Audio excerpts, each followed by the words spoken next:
ઘણા સમયથી આપણે એક અનુમાન આપ્યું હતું કે 9 થી 13 માર્ચ 2026 વચ્ચે તાપમાનનો એક જે શરૂઆત છે, તાપમાનનો પારો છે એ ઊંચો જઈ શકે છે।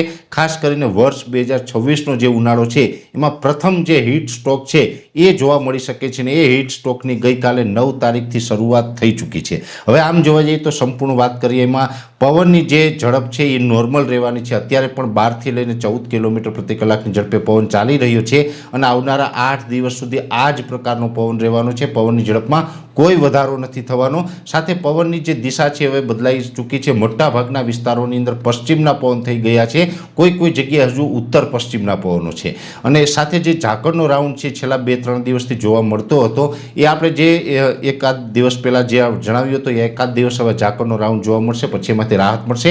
એ જ મુજબ હવે આજથી ઝાકળમાંથી આપણે રાહત મળી ચૂકી છે અને હમણાં નજીકના સમયમાં કોઈ મોટો ઝાકળનો રાઉન્ડ છે નહીં આવે અને હમણાં વાતાવરણ છે એ સૂકું રહેવાનું છે।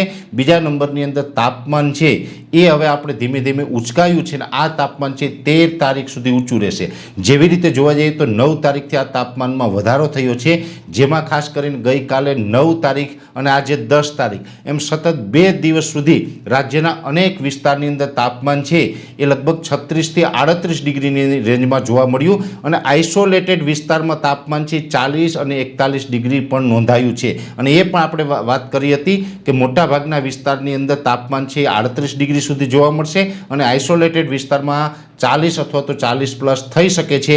એ જ મુજબ જોવા જઈએ તો ગઈકાલે અમદાવાદ હોય, કચ્છના એકાદ સેન્ટર છે, ખાસ કરીને કંડલા છે, ઉત્તર ગુજરાતના પાટણ આસપાસના વિસ્તારો છે, બનાસકાંઠાના એકાદ સેન્ટર છે, આ તમામ વિસ્તારોની અંદર તાપમાન છે એ ખૂબ ઉચકાયું, 40 અને 40 પ્લસ પણ જોવા મળ્યું। સૌરાષ્ટ્રની અંદર પણ રાજકોટ અને અમરેલીની અંદર જે આપણું અનુમાન હતું એ જ મુજબ તાપમાન છે 40 ડિગ્રીને પાર થયું છે।